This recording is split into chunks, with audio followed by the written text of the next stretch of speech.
Katrin gave some answers last night, but I know you've been talking about the film the whole morning, so feel free to ask questions now, and then when we're finished, we'll continue with the talk that was scheduled.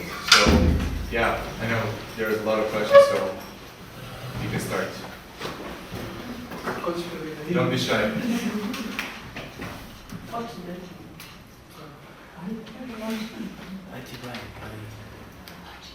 Okay, I want to congratulate on the movie. First of all, there are many questions.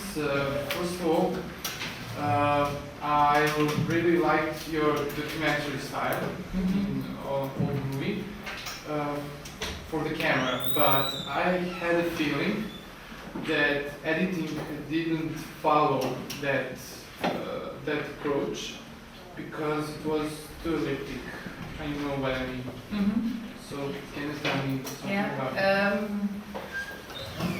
If I would have liked to make like a really documentary style movie, it would have been different.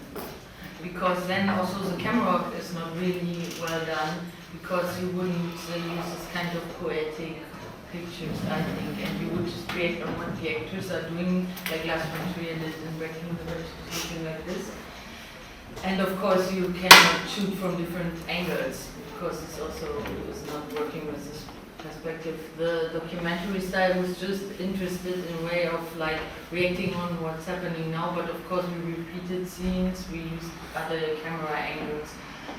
The editing again is another process, so maybe this is like common to you know that of course a movie, I mean there are some really big brains like Haneke who's doing everything in the script, and then the shooting is the shooting and the editing is just 2 weeks because everything is in place.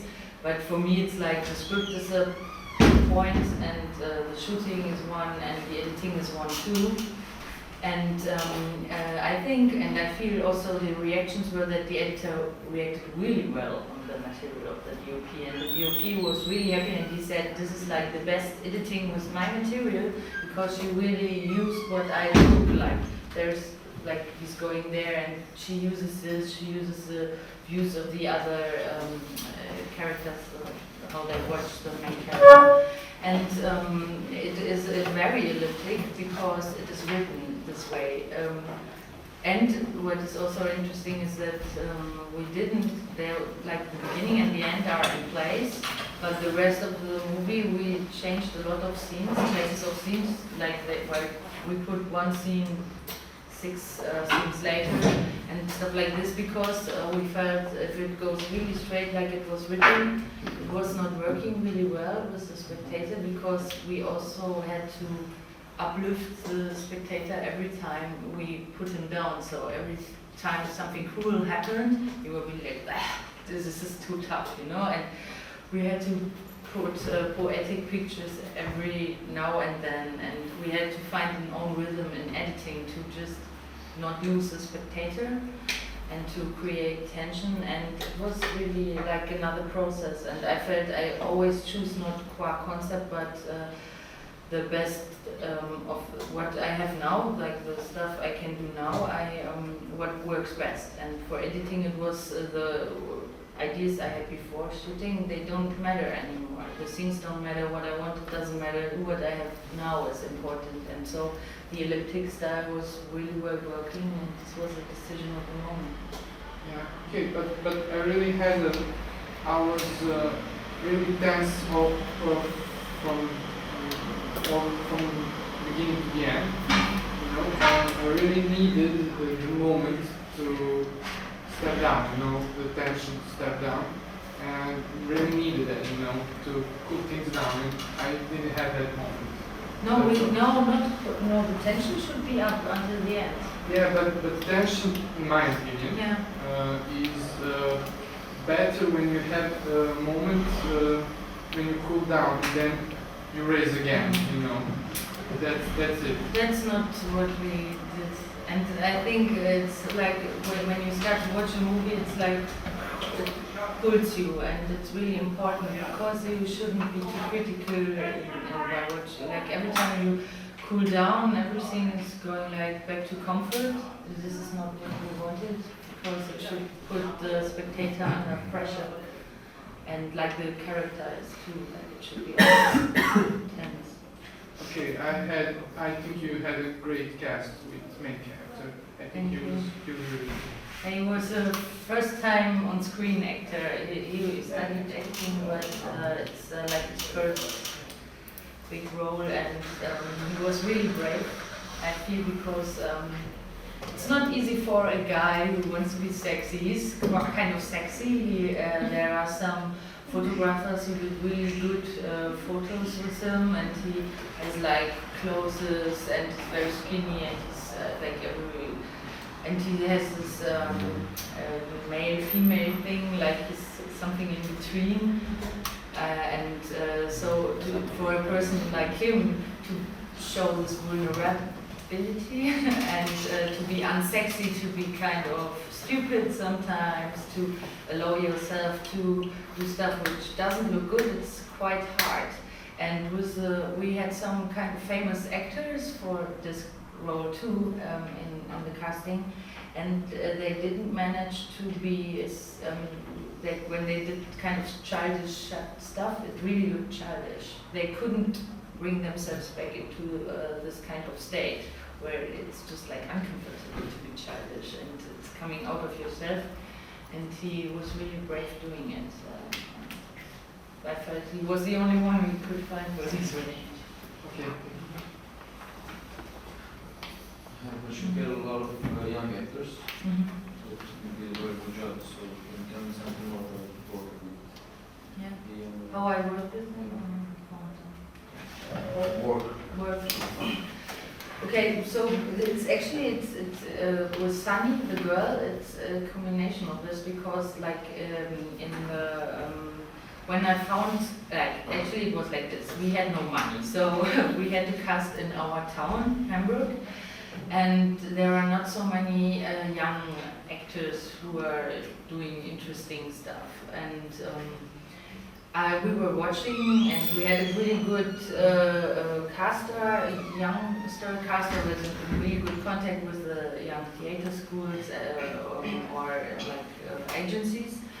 And they sent me a lot of pictures, and most of the girls first of all, they look really not interesting to me, but Svantje, who played Sunny, it was immediately, whoa, she has a crazy face, she's like, also again, in between male and female, she's like, she has this hardness to her, because this girl, of course, experienced a lot of shit before, you can feel that.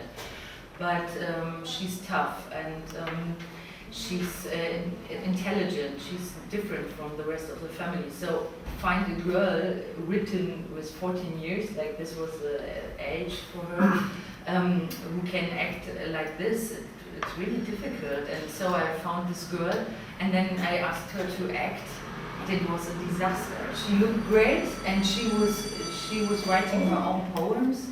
I was nearly crying when she said like, yeah, I write dark poems, and I was like, okay, please tell me one. And it was really beautiful. But then when she was acting, it was overacting all over the place. She was enrolled at the youth theater, and it was a mess. And I didn't know how to bring her to the point where she could, where I could trust that she's the one who could do the performance, and she really has like an important role for the entire movie.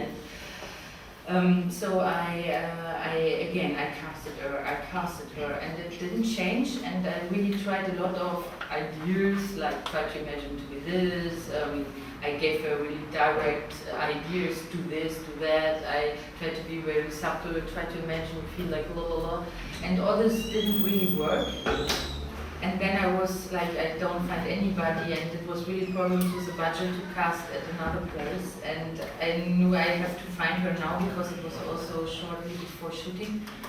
And then I went back to acting books for students, for like grown-up actors, and there was this Stanislavski and all these things, and I thought, okay, she's intelligent, maybe I should just copy some of the things I really feel are good, and give the paperwork to her, and she should read it and maybe try something on her own. So there's this idea you imagine your character sitting on the chair. You before that you prepare what is the differences and the same things between me and the actor. So she really had to not be the character, but first of all separate herself from the character, and then she imagines herself being the character on the chair, seeing this character, so Sunny, and then she would sit on this chair and become the character and feel how her hands feel, how maybe she was beaten up before, how she's self-confident with her back or not, and she really had to go into this moment. And I don't know, but like, it just worked. She was so smart. She read all the text. She was totally freaking out. And then there is this actor studio on YouTube. You can watch all the movies, the interviews with movie stars. And there was one of Jodie Foster, and she was talking about her performance in Taxi Driver.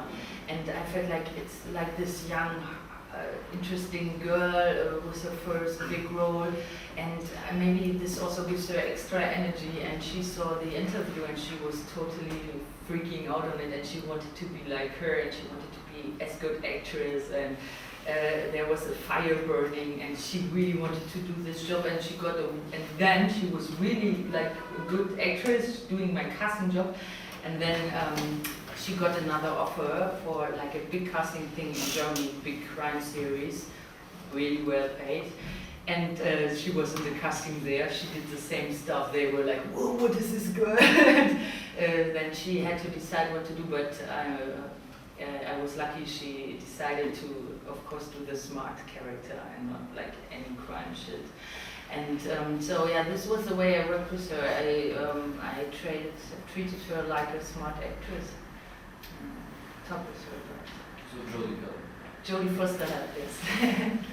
Yeah, and with the little boy, I think he was a natural talent. I didn't show too much in the movie, which is a shame, but of course you always have to make decisions. But he was just like that. All the kids in the castings for the little Dennis, they were kind of sweet guys with parents with a lot of money. They wanted their kids to be in commercial world, earn some money with him or stuff like this. But this little guy, he got what was it, a black raven out of plastic from the caster, and he should do something evil with him. And he just from himself, he got a knife or something like this, or a pen, I don't know. And he had this, or no, it was not a raven, it was a black rat. And he was sitting on the table like me, and he started acting, and he was changing his voice. And he was like, "Ah, you little animal, I cut your head off. I cut your eyes out. I hate you so much." And then he was just continuing, and I was just watching this material, and I said, "He's crazy." And he was really smart. He could, because the caster told him, "You are an evil guy," he could imagine he's really evil. What is the most evil thing? To cut eyes off. And it was working, and I could always talk to him in a really smart way.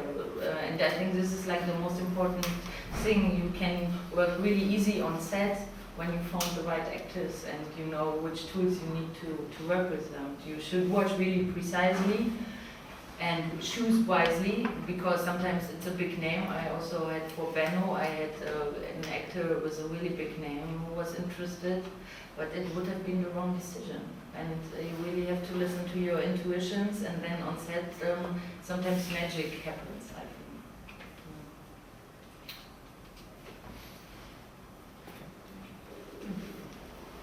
Yes, some more questions? I have one question. How much is original story from the newspaper and how much is fiction? Or is there a difference? Or is there something it's fiction in the film? Yes. Fictional? Yeah, of course you are committed to rights. When you use a true story, you need either the rights, but then you really stick to the story, and you cannot change much, because people would say, "No, that's not me.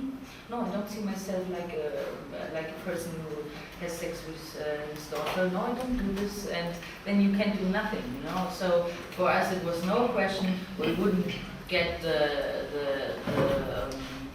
humiliated committed to our story. We didn't want to tell them about it because also, I mean, they are criminals, and of course they would smell the big money, which we wouldn't have.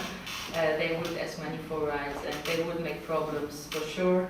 So no question with that. But I was in touch with the mother of the boy who died in the end, and she had a lawyer, and it was a really poor woman. She is, her mind is crazy, but she has a really good heart, and I talked to her, and there I found out really interesting things, and one is the religious part, which of course in a way is fiction, because I edited the beginning of the story very much. It was not close to reality. But some years before the crime happened, he was enrolled at this group called Jesus Freaks.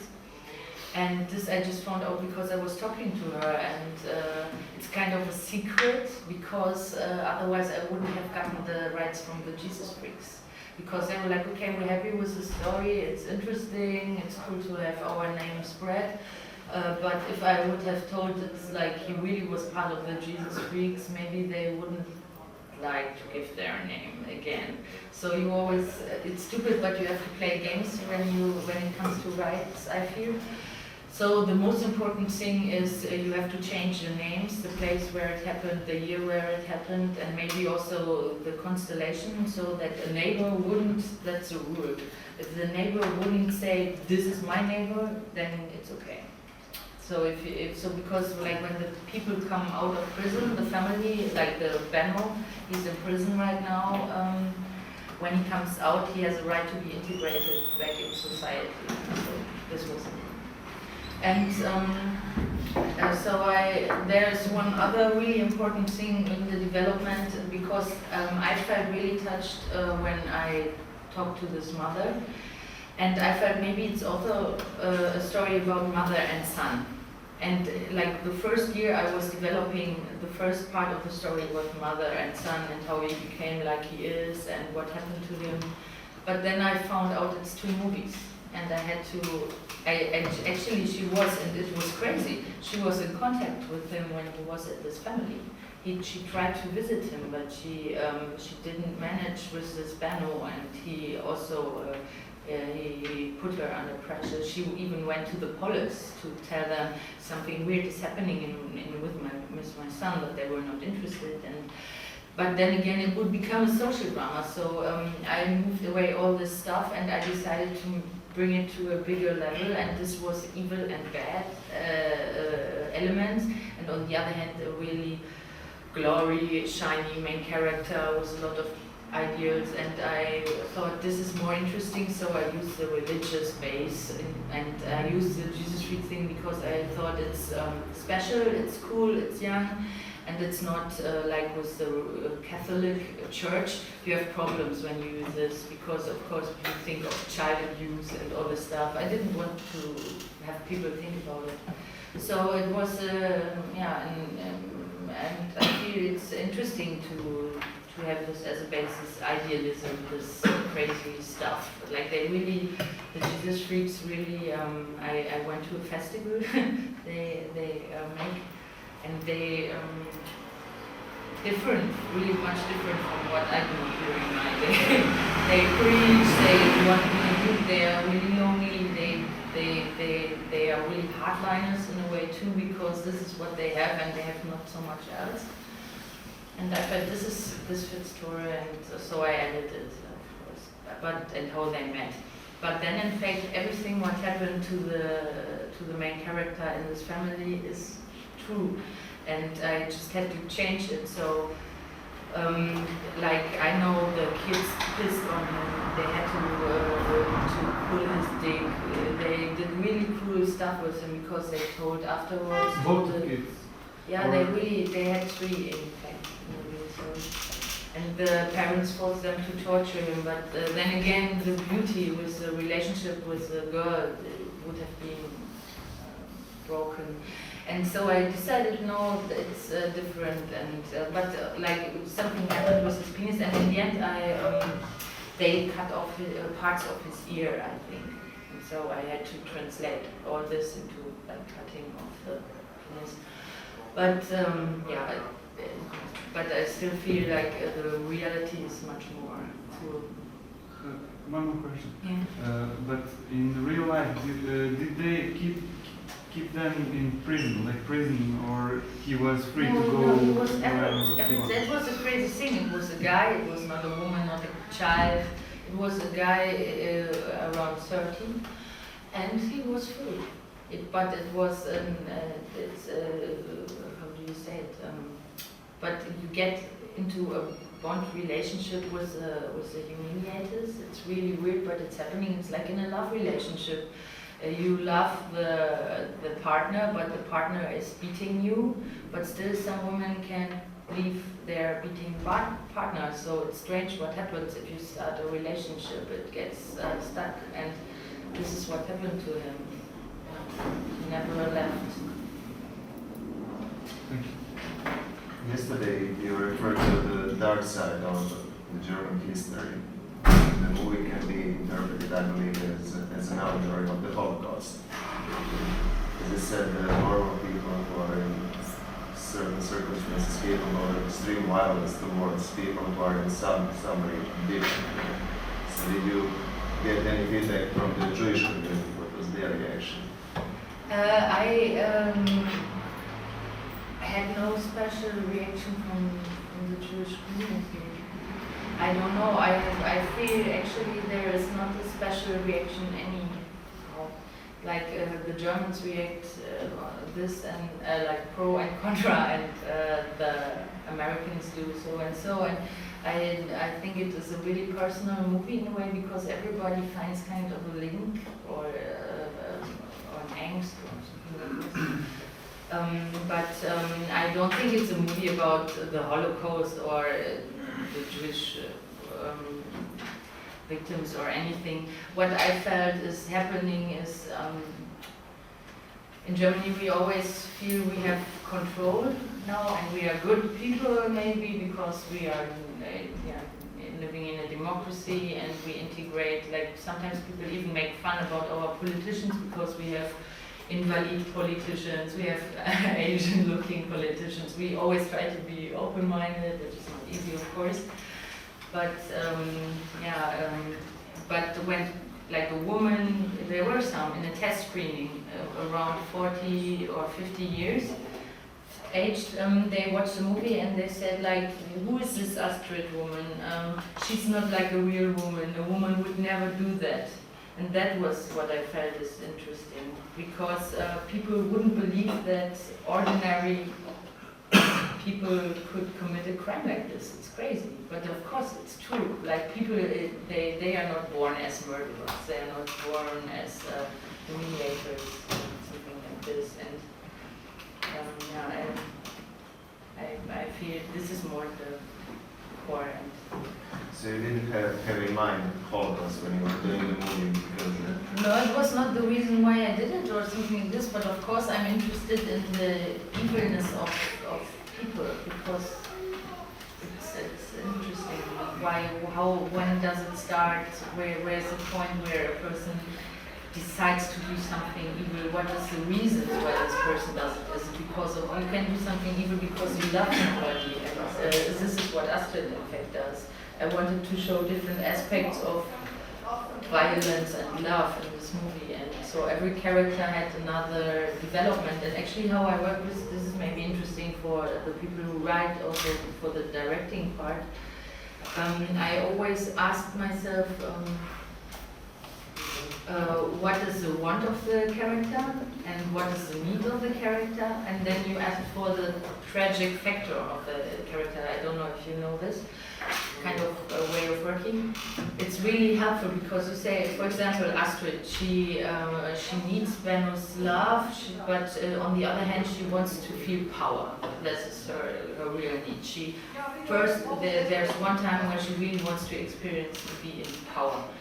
And the tragic factor is that she, because she wants this love, she becomes a humiliator and she does something really bad, which is totally the opposite from what she actually wants. She wants a family which works, and which is you can show it to the neighbors. Look, my great family, and everything is like she planned it in her head, but in the end she created a total mess, and of course her family will be broken. So this is how I try to explore love and this kind of things with the characters. I must admit that I'm surprised that you didn't have Holocaust too much on your mind when you were writing the movie, because the whole movie can be interpreted as the history of World War II. Yeah. Yesterday, the main guy, he's the symbol. He can be read as the symbol of the Jews who were too passive and were led like lambs to the slaughter.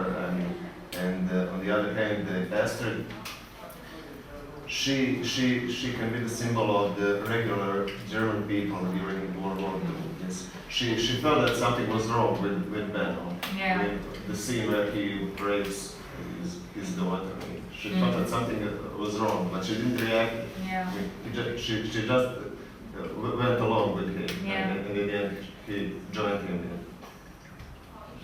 Yeah, but it's nice That- for you that's to what see it, happened and I then. think a good movie should be open for, Different interpretations. and maybe sometimes you discover a truth, and therefore it's working in comparison with real history, because there's something true. When you work with actors open-minded, they will show you something which is deeply inside, because they have a key to something dark. You know, if you really work with them well, they show you what's inside, and then I think you can discover some truth elements. Elements. Elements. Yeah. Yeah. So the rest of the movie, the Astrid, what she does, tutorial recipes and stuff. A lot of the stuff happened in rehearsals, because I was like, feel whatever you do, whatever you feel like, and tell me what you think she could do and how she will react, and this is what came on the actors. So what was your My motivation? This is like maybe the start before the lecture. Yeah, maybe this is the start of the. Yeah, Let's see it that way. So what is the motivation of making a movie? Sometimes it's just like making a movie because you want to make a movie. For me, it was like this in the beginning. I was dropping out of film school. I finished with short films because my film school didn't allow to make features. And so I was like, okay, no, I really have to run. I made a kind of successful short film, so now I have the chance to apply for money and I need a story. But I didn't find a writer, and so I was developing stuff. And it was not good. I don't know why I wrote it. It was just because I had to write something, but every time I would pitch it, it was not really cool. And I tried to apply for some stuff, but I didn't get it. And I was always like immediately throwing the stuff, the papers into the garbage can, because I was not sure myself. And then when I found this article in the internet about this basic story of nothing that can happen, I felt really attached to the main character, and I was reading Dostoevsky's Idiot, and where the main character is also kind of a bright, shining catalysator who is changing the life of everybody, and but he cannot connect to anybody because he's really special, and he just like forces people to do something which is kind of tragic, leading to a tragic end. And I felt this is really beautiful to give a bad story a beautiful character, and I felt like a doctor. I was reading a lot of psychological books and information, and I was just interested in good and bad, and I don't know, it just grabbed me, and you can't explain why you do a story or why you feel connected to it. It's really difficult, but something inside me wanted to tell the story, and it didn't leave me, never. And when then people came and said like, this is shit, you can never make this movie, this is too evil, it's nice but you won't get money, then I was always even more fighting. I was like, I'm gonna show you. And this is totally the opposite from what happened with the other scripts. You know, it was like, yeah, you're right. So this is the best thing, to be challenged, you know, to go out and show your stuff, and Then actually somebody stole my movie idea, somebody I really knew well, and did something stupid with it, and I was In a commercial. no, a crime series, like a one part series, and it was so obvious he took my inspiration. I was like, what can I do? Can I go to him, go to the lawyers, to sue him? Yeah. But then I was just like, no, you know what? I'm making a movie. You really, when you see it, you feel jealous. you see what you can make out of the story, not the stupid crime thing you want to earn some money with. You know, you should see this movie and be totally like, and overwhelmed. So this again was something I felt really gave me a lot of energy. I just wanted to show that my vision is working.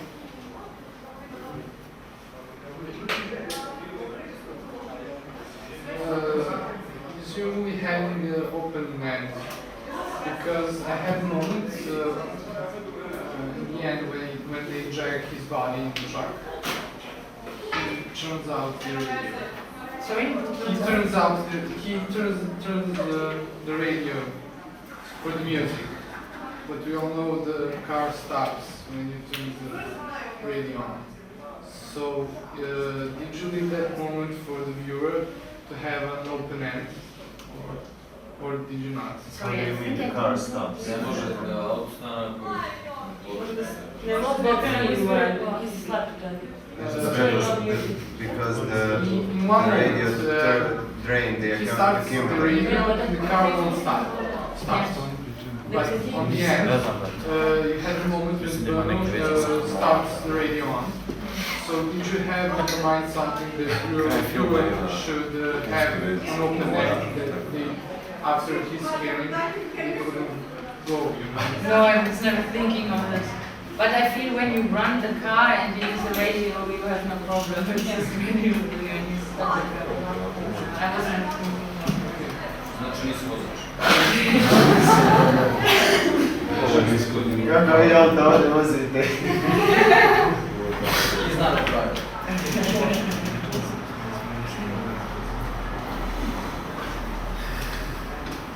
Okay, maybe if there's no more questions, like this Q&A, maybe we can start with the talk. Okay. Okay, so today's lecture, case study, is focused on one's road to and from first feature film. So with Katrin here, who finished her first feature film and showed it in Cannes, and Pablo, who's about to start his first feature film, let's talk a bit and explore what is this that you need to do and how to put yourself in front of your first feature film. That's always a challenge. Maybe you have some questions so I can start with the answer, or you want me to start? Did you saw his short films? No, but when you started talking about this motivation, it gave me a very positive energy because I recognize myself in everything. Because, for example, when somebody called us during production, we are starting in 15 days shooting, and when I heard somebody tell us we don't have money, we don't have sponsorship, some bad news, I said great, even more harder. So I think that's the main thing for me, which is motivation for the film, because you cannot, especially with the first film, you cannot earn any money. And this idea that you have something which is pushing you on is the best, let's say, parameter of whether you do the right thing or not. Yeah. So that was like also my starting point, and I'm preparing it for 3 years already, this first feature, and also had these problems with the co-producers and everything. So Yeah. Interesting. Well, how did you get the about from the short film to the feature? What was your idea? No, How did you find the idea for your feature? Well, it's I had also 3 or 4 ideas for the feature film, and I started writing them. I even write for 50 pages one script, and then I applied to some foreign fonts, and I was rejected. And I also, as you said, threw it away. I don't know. I felt I needed some kind of a reason to stop it, because I felt inside that it's just formal or rational thing to make this film.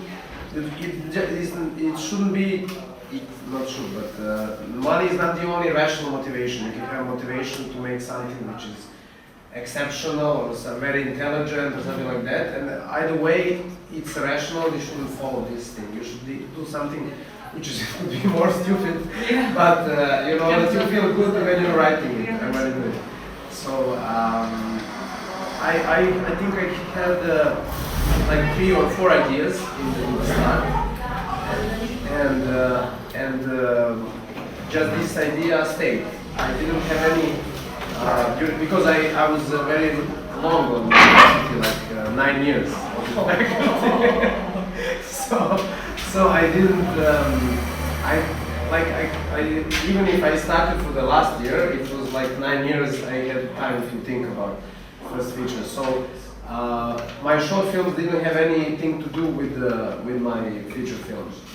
I had a long period after when I finished last lecture, and after I wrote the script for the graduation film, until I had the first draft of the first feature film. So, like my this way of thinking was not motivated by the Was faculty. it like a personal emotion you had, like, because you told me it's also about love? Yeah, it's well, no, of course, it's motivated. It's some kind of a redemption film. But it's not just a redemption film; it's a love story. So it's not just a redemption film, of course, but it's the motivation is to depict some kind of a feeling. I mean, whenever I write a short film or feature film, I always had this personal experience which I like blow up in the script so it can fit like on cinema scope. So to be interesting for the audience to watch. So it started like from the personal experience, but I think it got much better when it was much far away from the personal experience. And right now I'm writing 2 more scripts, and these 2 scripts are totally doesn't have anything to do with the personal opinion. So I think right now with this first feature, it's too close to personal experience, even it's far away than the start. But do you really know for sure know that it's going to be screened at Cannes? Yeah, part of the process is that it's going to be screened there, but depending on the film, they're not going to put it in the oral certain regard or official selection, depending on the quality of the film. If the film is bad, they will put it in some side cinema. But maybe you should tell them, because maybe they don't know. The thing is that winners at short film selection in Cannes Festival get a chance student films, sorry, get a chance to be premiered at Cannes Festival. They get a priority, let's say. If the film gets good, Yeah, right, of course. they get screened at Cannes Film Festival. First prize. And now I heard that they're going to put out this part of the prize, because lots of directors who won the first prize there, they are waiting for 10 years or 11 years from their first feature because of the pressure that they have with this, we have to make this film for Cannes, we have to make this film for Cannes. I would go with this. I think this is very, very important, and this is a question for both of you. So we know that that you have to have the right story in order to make your first film. But what is there must be another aspect. There must be this human aspect of the author. The moment when he is ready. Okay, so you have to have a good story, but you could have had the story, maybe the right story sooner, maybe you too. Yeah. But you still kept, you waited a bit. Was it because you needed time to realize that you were ready? For the time that, for both of you. I had no time when I I was really searching for a story, and when I had it, I was like a record. No, I had a very lots of difficulties. I had my focus was all around, like 30, 60 degrees, not just in cinema. So I was. It's mostly for me, for you also, if you want to make a film. The most important thing is to find the motive, whether the motive is the right. Because for me, it was the most difficult thing to do. Because you see some good film, you said, "Oh, this is good." Yeah, I want to Maybe do something, something like that, and then you start writing that, and then you said, well, why should I do something when it's already made, you know? And then after, if you have seen this great idea, which is like a brilliant idea, and then you write 50 pages of that, then you realize that for my first feature, what I started writing, it was something like this kick-ass film, if you know, but much darker, like, have you seen this American A production? So, but it was darker. It was should be shot in black and white, and like some guy starting like a comic, but much darker and more like not Balkan but Belgrade ghetto style, you know. And it was all Kick-Ass wasn't there. It was like 2 years after shows in cinemas. And I was doing this is very good. I never seen something like that. And then I wrote 50 pages of that, you know.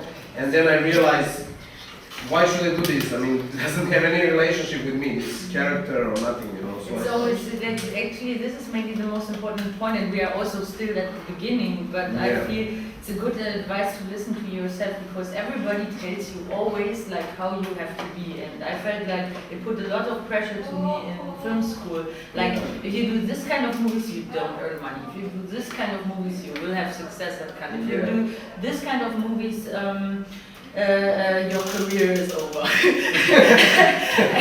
And it's actually you're just an afraid person trying to avoid all this shit next to you. But as an artist, I feel you have to be free. You have to be strong and self-confident and honest. Honest and think what is inside yourself. And then to find money, if you really find something inside, I think it's good. If it's really honest and not like I want to make a movie like Tarantino, then you can convince people because they can link to it. They feel it's honest, and then you find people who have money. Maybe you don't find the big boss who's the 2 million euros, but maybe you find a good producer who's doing art house films and who trusts you, and this is even better. So I feel as soon as you have a really good story, because there are not so many out there, you can find money. This not maybe like a lot, but still, especially for a first feature, I feel people give you a chance. If you have something. Anyway, even if in the domestic phones, when I finished the first draft of the script, that got the money for the production, I realized, even now it's changed, but formally it was changed. I realized that is the honest thing, and this is what I want to do. And I was completely calm with the script. I didn't have any rational, this will be great, or this will be on the festival, this will earn money. I just said, this is what I want to do, you know. And because it you got, shouldn't do it for festivals or money. That's a crazy thing, and still you want to make a living. But you know, like in Germany, if you do like a big, maybe it's the same here, but if you make a comedy, you will get money, and people will maybe watch your movie. But this is the reason why you are a filmmaker, to earn money and to be successful. And most of the time when people do this, they are not successful.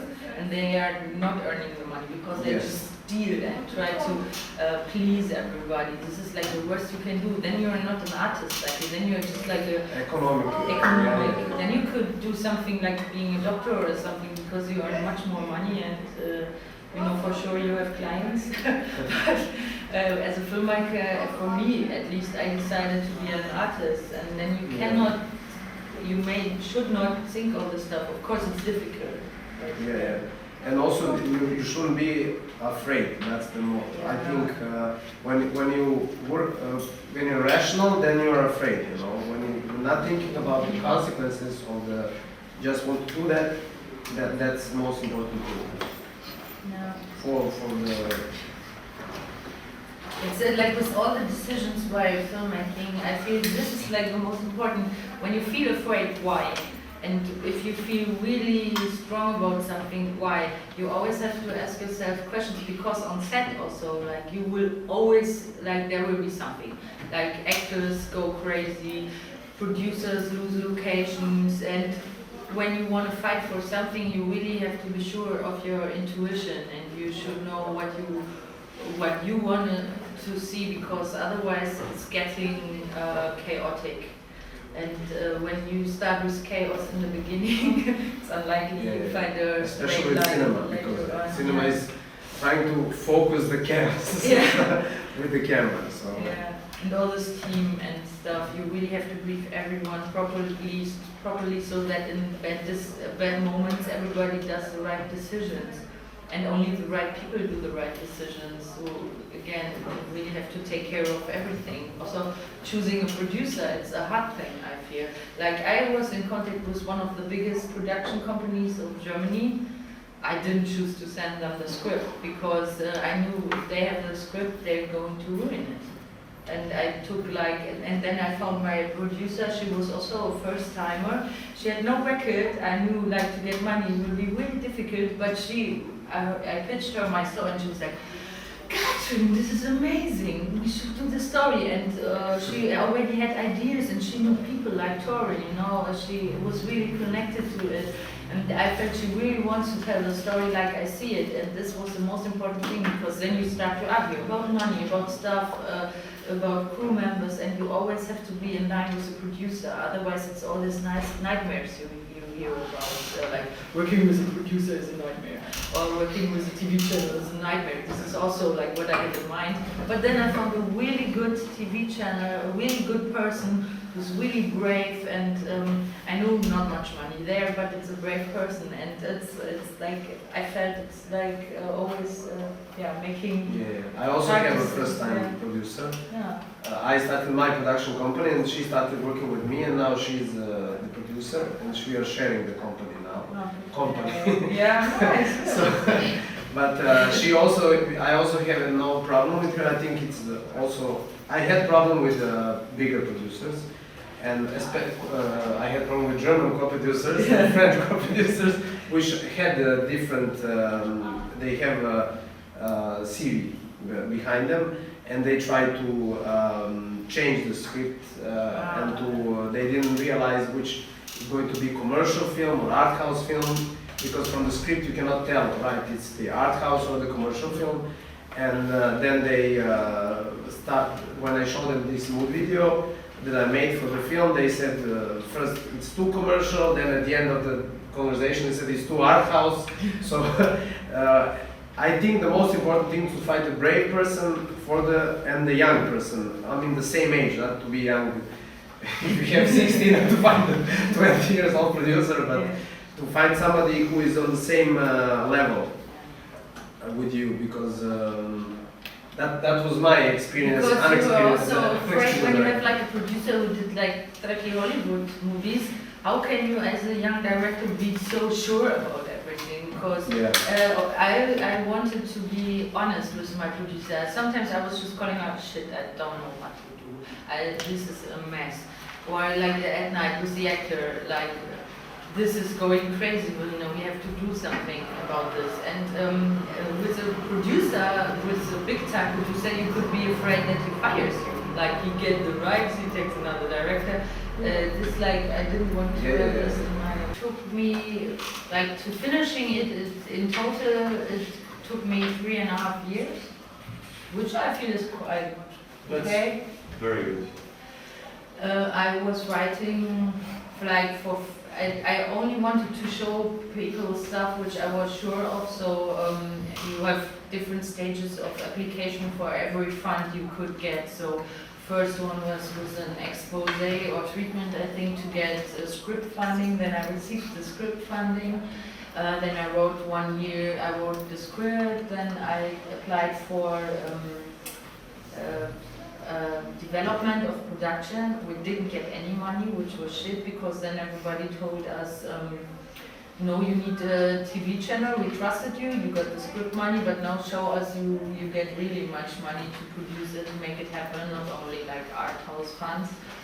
And so we had to find this TV channel, which was like really hard to find, of course, because it's a tough story. What time could you possibly show it? Now it's rated 18, I think. I don't know what finally will come out of this, but so it would have gotten a late place, and it was an art house piece, and so there were just some spots, and some channels are only busy with northern Germany. I don't know how it's here, but it's really tricky which ones you get, which channels you get, and they again have connections. And so this was the second year to find that, and as soon as we had that, it went really fast. I could write, and we received the money of the other funds, and it was really happening. Then I did the casting, and I tried to get really good team then, because I was sure I could make it. So that was another smart decision I did, I feel, was I asked him, he was teacher in my school for 1 week. It was like a guest teacher, and he was a director I felt really close to, because the way he worked and the way he was telling about his films, I felt, well, this is the person I want to share my thoughts with. And he saw my first feature, and he said, Katrin, I really like what you are doing, so if you ever have a project, come to me, because he also has a production company. But I asked him to be my script advisor, because he's really critical and very brave, and he invented a lot of stuff for television too. And I felt with this kind of crazy story, he could help me manage, and he was like a mentor, and he introduced me to really like the best caster I feel of Germany. So this cast is not really well known, but the caster, she's like a big star in Germany. And then again, because I had her as a caster, I could convince other big players. And the editor who was editing my movie, she's actually the editor of this director. He helped her, she's really young, and he also helped her to get a career, and trusts her very much. And so this was really, then everything went really well, and we were already afraid, oh, this happened so well. Everybody told us it shouldn't, or it doesn't, so maybe at some point it will be a total disaster, everything will crash, or I was really afraid that it's too good. But it didn't, it just worked. And then I was really fighting for 30 days of shooting, which is really special, because I maybe It's married 5 weeks, yes? 5 weeks. 6 weeks 6 nearly, weeks, yeah. 6 weeks. And everybody was telling the producer again. She also, of course, gets a lot of people telling her what to do. So it was like, you shouldn't shoot for 30 days, you will ruin your company. How could you do that? And she was like, no, this is the right decision. Katrin said she wants to really work with the actors, and I feel it's a story which really needs to be well. And so she really tried to manage. We got 30 days. A big producer would maybe not, because Marek maybe told you he's used to 22 days or 20 days. People tell you this is average, why would you get more? You're a no name. So why would you get more days? But this producer, she understood me. And then we shot, and then the editing process, that was shit. We had no money for an editing room, and we had to get money. They have contracts, like the TV channel says, I don't pay the producer before I haven't seen the rough cut. And then you won't get the biggest amount of the money until it's finished. But she, of course, is in debt. She put everything she had into the bank, would only give the producer money if she says, like, you get the house and everything, you know? And she had no own money, and she put the company of her husband in, because he has editing rooms, and he could only afford it for someone. So we had to edit really fast. Like, I know about a lot of first features, they take 1 year of editing, so this was impossible. And when I saw the first cut of my movie, I was like, this is a disaster, it will never become a movie. Like the next shock always. It's always when you see the first rough cut, you think everything is shit. And but then it worked with this deadline. So after 3.5 years, we had a finished movie, and then again, which was fun, not. It's like we thought, okay, everybody who saw the movie until this point was like, this is amazing, we'll be in the competition of Berlinale, which is in January, as maybe you know. And in January it has to be finished, so the post-production was really like hardcore and integrating and everything was settled. And then Berlinale said, why? And all these crappy movies you take, and why not ours? And people really were like, is our taste crazy or what? Like, why would they not show it? And they were like, yeah, we saw this movie, yeah, we won't forget it. And actually they didn't understand the movie and they really hated it. I don't know. And then some other little festivals we tried to send the movie to because we wanted to get feedback. Not to show it really, but to get feedback. They put it in the, not in the main competition, somewhere else. And then it was really important to say, like, you want a big step with your movie, you have to make brave decisions. Do you want to show it there, or do you want to wait and maybe not get the chance to show it at Cannes or Venice and then all the big festivals pass by and you just get crappy shit and then your movie is disappearing? But I was like, with the producer, I was like, don't take these chances. We should not waste the movie. We believe in it. And then Cannes, for example, again submitted online the first selection for the main competition and for the side, like for the other, like Kizan, the realizateur and stuff. We got, they didn't take us.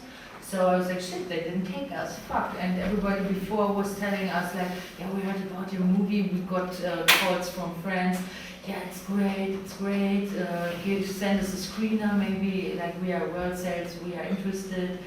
But then a lot of hope arises and then again it crashes.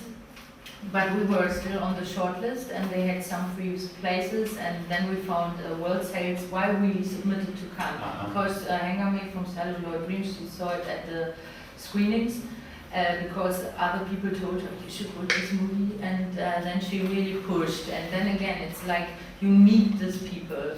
You have to make the right decisions. We had a lot of world sales, but this woman was really ambitious, and when she talked about the movie, I felt she really understood it.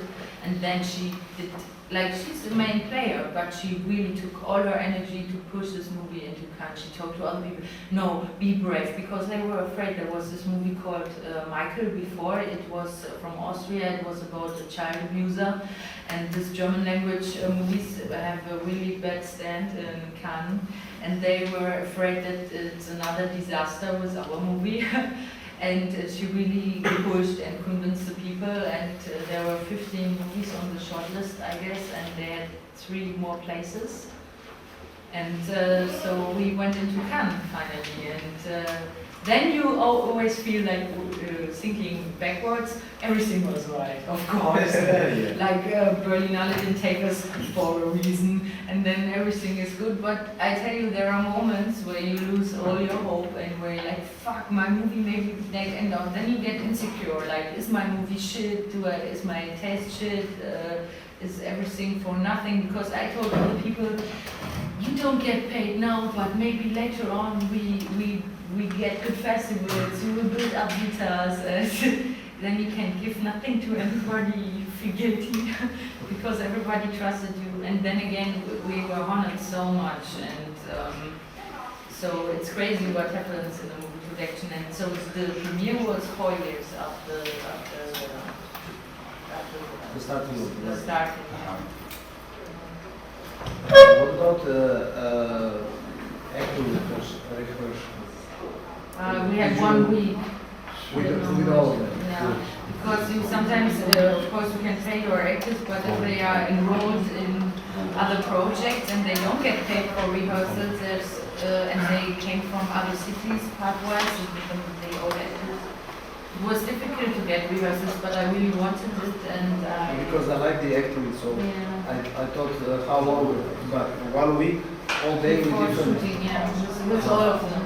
As a All of them, family, like different. in theater play, like all together. Yeah. Yeah, and what I did, and I could also advise you, not advise is the wrong word, but of you to do this is like getting good workshops, because I was attending a lot of workshops and also like Berlinale Talent Campus and stuff, and so I learned a lot about how you could rehearse with actors, and then I went to a coaching seminar, which was really expensive. I had no money, but it was the best decision I ever took because they told me how to work with actors, and we had my script and we did some scenes with other actors, and I could see where are the problems, how would the casting need to be, and that really helped. And then I took one of the coaches, and because she really liked the script so much, and I asked her to help me with the rehearsals, and then she coached one actor very much, Benno, the evil one, and she did like, how do you call it, family structure, setups. Family constellation. Yeah, and you do it also like as a personal thing, if you have psychological problems, for example. And they were like, she put them into places, and then the actors of course started crying, but it was really important for them to feel the pressure of the family, and I felt all these techniques helped them to find the right way to get into the roles. And then we couldn't rehearse so many scenes, but I was sure the actors knew what character they are in. That was the most important. Yeah. But I would like to rehearse more, I think. Like, do you rehearse? But I didn't have these workshops, so I just start working with them, and I find the method. In my film, most of the actors are young, so they have time, and most of them they are not very famous. So Very enthusiastic. yeah. That's great. So we are now, I think, maybe fourth year rehearsals. I'm joking, fourth week, but only 3 hours per day. So maybe it's the same. But we do like because it's a love story, so we have male, female, and they worked first 2 weeks, every day 3 hours, and then we started getting in other characters, like because most of the scenes are the main character either with the main actress or either with the other. They are not all together, never like. So we started connecting them together, and but the goal is what you said, the character to find what he's playing, so he can act, improvise. Let's say not improvise in the dialogue, but improvise. No, it's be right. confident. Yeah. So if you change something, that it would not. Yeah, and also if you do 3 takes, so you Yeah. can do 3 different takes, Yeah. and every take should be different with the same dialogue and with the same action. So just the energy and the context of could be different, but from the character. And I think that when I started working, because I have 3 weeks rehearsals for short film with also love story. So for my goal is to have this character and to shoot on the set. Let's say this improvisation, which is something which is for me most valuable thing. Not to so they learn everything by heart and to do it perfectly, but to have these little errors in the shot, which are the quality of the kiss or something like that, at the right moment, which is giving the scene the authenticity. Authenticity. The authenticity. So that is, but because it's my first film, and maybe because I'm suppressing the stress, that's why I'm started rehearsing very much, like every day, and maybe in the next film I will do less, but depending on the film also, it's love story and everything is in the context of between them. So if the acting is not precise and correct, then the meaning of the film will not be. It could easily slip into soap opera or to some comedy or some, just because it's a thriller, but have this comic beginning, and getting darker and darker towards the end. So. Wow, interesting. Genre combinations. What? Genre combinations. Yeah. It's nice, Yeah, I mean, like Gloria, I don't know if you saw the movie, it won Best Actress at Berlinale with Paulina.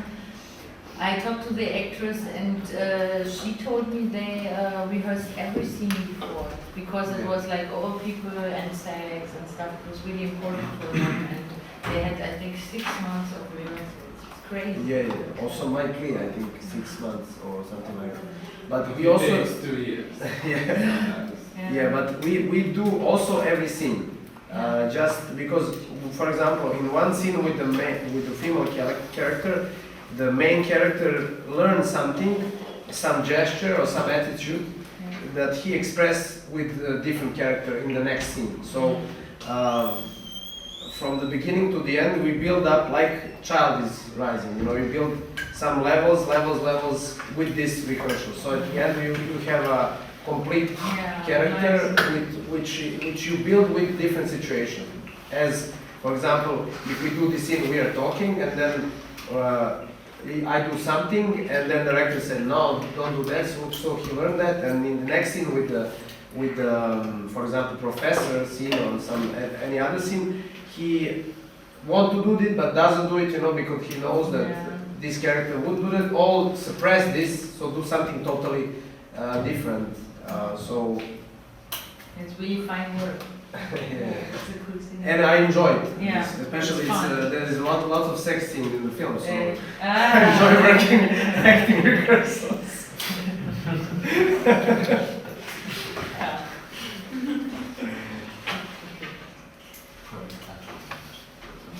Okay, I suggest we maybe break for lunch now and come back here at Really different history and other stuff is interesting for me, but as a director you have to find the moment where you really connect to a story, and I could connect to the characters, but I never really connect to the heart of the story because it was his story and not my story. I could just do the best job I could do, but it was not my story, and this was like one of the reasons why I chose to write my first feature, because I felt I need to find out where is my voice and where is my language, and it's not only about the camera work. The camera work is a tool, but about storytelling, and I was not happy with the setup of the scenes. Some scenes he wrote, and I felt like, okay, he wrote the scenes, they are correct, but when I was actually shooting, I felt the stuff is not right, and when I see it now, I feel like sometimes it's really bad acting, or the situation doesn't deserve how you go to another scene. It was really technically in a way. I didn't feel that it's coming from the heart of the story. And this is, maybe you feel it. I feel it very strongly, that it's with Torah times nothing bad can happen. It's the opposite. Every time I worked, it was out of the perspective of the main character. I was really into it. He was like me. I found he's an idealist because he believes in God. I believe in filmmaking. I found this connection. I really want to make my movie straight. I'm going for it. There's no chance I'm missing it now. And in the end, you lose stuff because of this, but it's your decision. And so I was really into this character. But here, I was like the siblings. I was in between the characters, and there were some critics, positive critics, I felt really connected to, for example, and that I used in my first feature too. That people said like, actually when I would hear about the story, the grandfather wants to have like this for the granddaughter, it would make me really angry. But you showed this guy in such perspective that you can understand him. And this is with all the characters. You don't have a problem with the characters. You can understand their positions. And this is really special. And I felt, this is interesting also for the evil people in my first feature, because I wanted to not judge, but understand the characters, of course. And this I really felt was an important step, that I felt really interested in the motivation of characters. This was one I really learned. This was one of the only things I really adored. Also afterwards was the work, for example, with the grandfather, because he is a musician who flew from Kurdistan, and he's really a fighter, a good person, but he represented even grandfather in a traditional way, and I felt it's really interesting to work like this. And the other thing is like image-wise, also and atmospherically, I feel like the tempo is totally wrong. Like sometimes you really get bored in between the scenes. Maybe you don't because it's the first time, but for me the tempo isn't right. It's also because I didn't have the real feeling for it. I think, but the moment when they enter the tunnel and the darkness, I felt, whoa, I'm connecting to that. I was really proud with this scene always because I felt it's the right symbol for what they are going through. Then again, how it resolves in the bus station, I don't know. But with this, I was really happy. So I decided, when I feel attracted to darkness, why would I do something which is like always poetic and over the top? It's wrong. And it was the same with like the music. I really wanted to have like a big orchestra because always when you have like big orchestra, you're like, yeah, I did it. I went to the big orchestra. I really wanted to do it, and it's good to do it once, but it's over the top. It's not my style anymore. And actually, it was never what I really wanted to do, but I did it because it was my last feature, and I wanted to have something which is emotional and which like goes to the Oscars maybe or something. And in America it got some awards and stuff, but I was not happy with it. That was like the basic thing. I was not happy. People could give me awards and I still would say like, okay, so because I take them. But yeah, I couldn't really be not critical about it. With Tora, I'm much more self-confident, and if somebody wants to challenge me, I'm like, yeah, okay, come on, let's talk. But with this, it was different. I was vulnerable, and this is what I learned most from the first features. Every time I was not happy with something, I really tried to find out why. And to do stuff which is not for you, but for the others, I shouldn't do it, because in the end, I feel shit. I don't know what to say more, but and so this movie was really, really important for me, because afterwards, all the decisions I took, where I felt the opposite way. The only thing you were right is like the DOP stayed with me, but also the editor. The way he edited the material, I didn't like it, but I couldn't fire him because I was afraid. We had 1 week for editing, that is what the school allowed, and I was this little girl like, okay, just 1 week, I stay with the editor, even so I don't like what he's doing, but he did some good jobs before, so he has to be good. But no, I should trust my feelings, fire him, take 2 weeks, whatever, school, you want a good movie too. But I was not that strong at this moment, and afterwards I really regretted it. And also my producer, even though she said like, you should fire him, it's stupid. So this is like one of the advice I could give to everybody is like, stay with your intuition, and sometimes the intuition goes like really busted because of angst. Because you're afraid, you want to achieve something, but it doesn't have to do with what your project is telling you. But still, you don't have to despair. Basically, you always do the best you can do at the moment. Yeah, of course. But yeah. Did you have some research? Did you spend some time to meet their culture? A lot, and actually I shot a documentary, and there was stuff which really interested me so much, and actually it was more the German perspective, like which was not really well written here, because Serka, the writer, he was really interested in the conflict of having no home, like being there and being there. This was like the metaphor for his loneliness, the 2 siblings. But for me, actually, it was more interesting what Germany did after the wars, because we have a system or some foundations which invite kids which are injured to come to Germany. Sometimes they're just 2 years old, and they are treated in the hospitals in Germany for like 2 years. When they go home, they don't speak the language, they don't know the parents anymore. They use batteries for warplanes, but in Afghanistan you don't get batteries. You know that people cannot avoid it. They live back in the countryside. But I mean, on the other hand, they would die if they would not go to Germany. but I feel kind of this gives me a conflict. I feel it's a strange situation. It's not really done well. People don't go to Afghanistan to help there, but they ship the people and show them great Germany, and the kids get big conflicts. And that I showed a documentary about it, and maybe this was what I was really connecting to, but it's not really. Of course, it's a matter of fact in the film, but it's not the core of the film. You want to do something good, but you achieve something bad. It's interesting for me. It's in the other story too. I feel there's a connection. I should follow. That's something we talked about today with Marek, finding the core of the story and following the core of the story, not letting yourself go. Yeah, you can do everything with the story, of course. Concentrate on the mother, that she has to let go. But if you would now go back to the story, would you, keeping the core, would you maybe orient to something else? I could manage, but actually I also would change the work with the actors. Of course you have to learn. I mean, maybe I'm too hard to myself because I had 2 years of film school, and this was the first real movie I ever did, because the 2 movies before they were still kind of experimental. Yeah, the way we set up scenes, it was not working right. It was always me as a director as the head of, and I was always telling them, you have to do this and that, and you're experienced, but I'm in control of everything.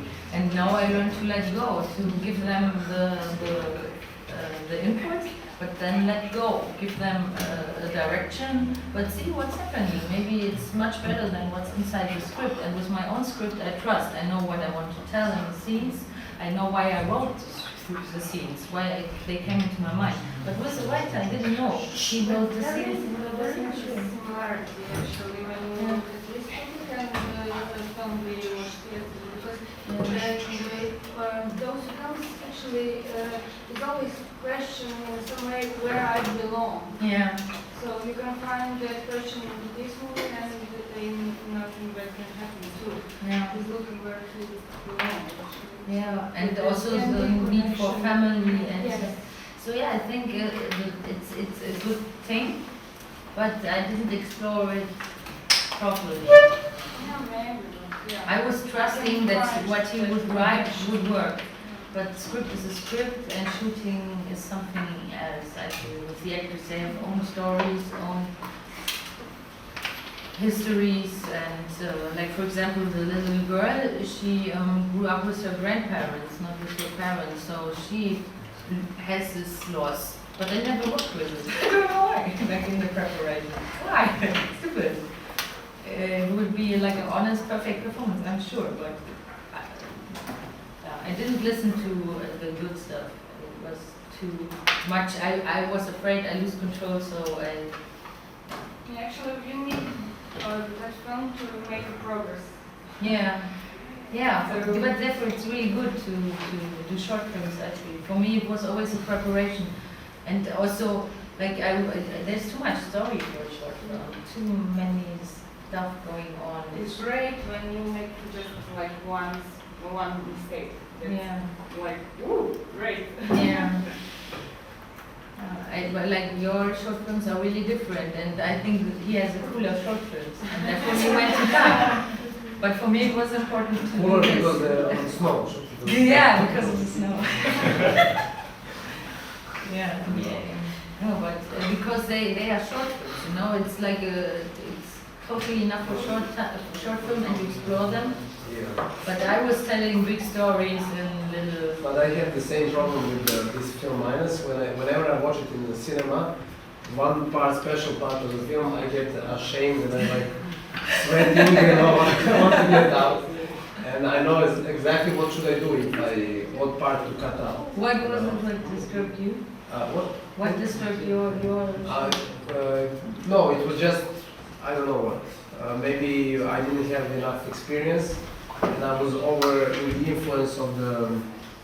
I didn't have enough experience. For example, when I was doing a sound design for the film, this part, which I want to now cut out, we were doing like 2 weeks, just this part. We didn't find the key to solve the sound design for this part of the film.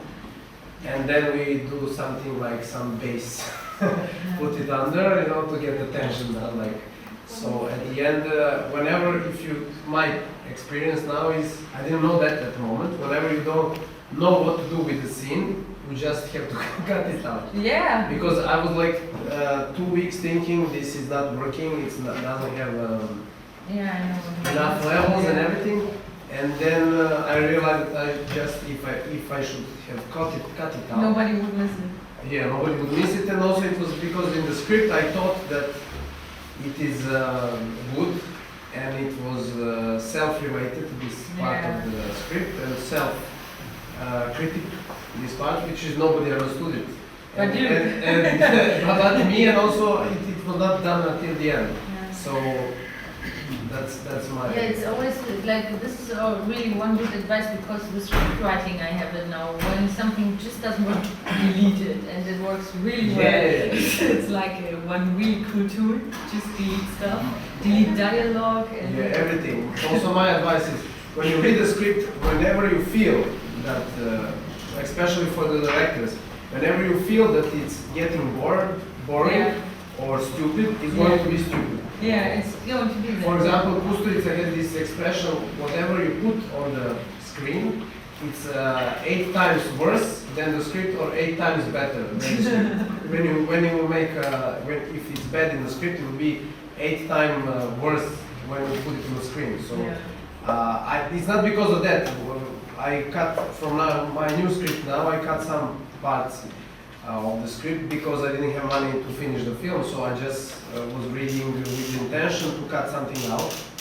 And when I cut it and I read it again, I realized that it's perfect without these parts of the script. So You I also think told that about your camera work, right? About the shots. about the shot. Yeah. Also now because I am preparing film in 15 days. I'm cutting out shots for the film because there are too many shots for the shooting weeks. And also we have better if we have like close up and somebody enters at the door. I put like 1 shot, 2 shots, and then master shot. And then when I'm thinking now cutting out, then my cinematographer tell me why put camera there, and then he comes in and schwenk, I don't know how to say in Yeah. English. Frank, I know the word. Yeah, on the right, and you have another character open, and you have a tension. And I said, that's perfect. Yeah, so we cut out Yeah. like 2 shots and It's leave 1, getting and better, yeah. it's more Yes. Vlada Petrić bi me ubio. Vlada Petrić will kill me. Yeah. Vlada Petrić is... And to be in the moment, because like for this movie also I did something which I really hated later on. I did a shooting, sometimes it's good for preparation to have scribbles, you know, what you're shooting, what your camera angles are. It's good for the lighting and stuff. But still, when you are in the location, I'm not a mechanic, so I don't like to plan everything. Most of the time, for me, it feels really stuck and stupid. And we had really problems with this movie. And I was like, yeah, but we wrote the shot, you know, I want to do it. This is so stupid. You can't do something this stupid. And for Tore, I just decided we do it for preparation, then we throw it. Nobody will see it, we just work. And it was the best decision because when we were stuck, we knew what we would do. But on the other hand, like the DOP really watched what is the performance of the actors, we could change stuff, what is really a good angle, how would we combine pans and stuff. And it was, for me, it was the way I would like to work. And this you also have to find out when you Yeah, I think that you should have precise plan, but this precise plan should be the base for your improvisation. Yeah. After.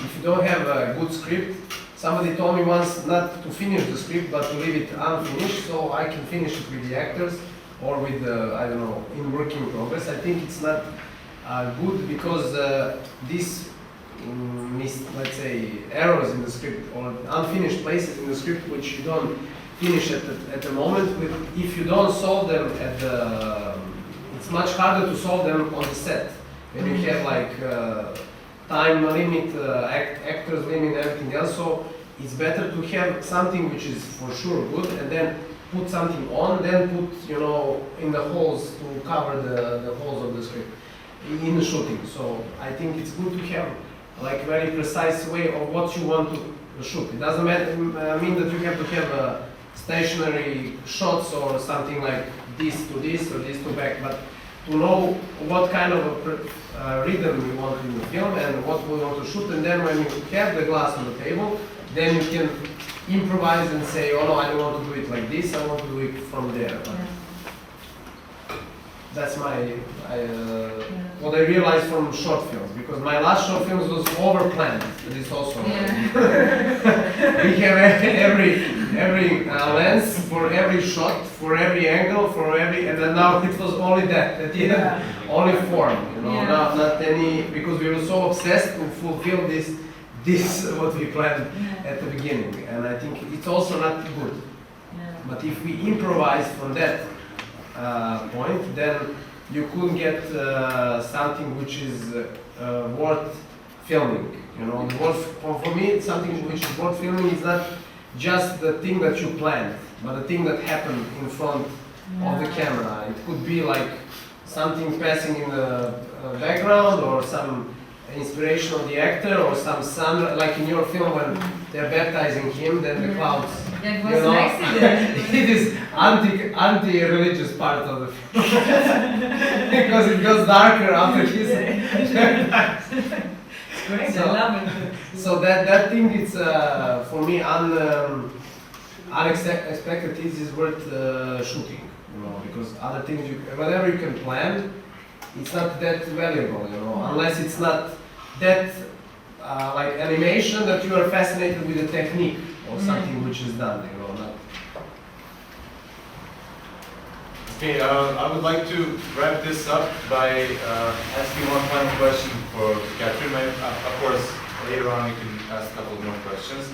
But although we're finished with Q&A regarding Nothing Bad Can Happen, I have one question, and this is because we're having these similar dilemmas regarding our film.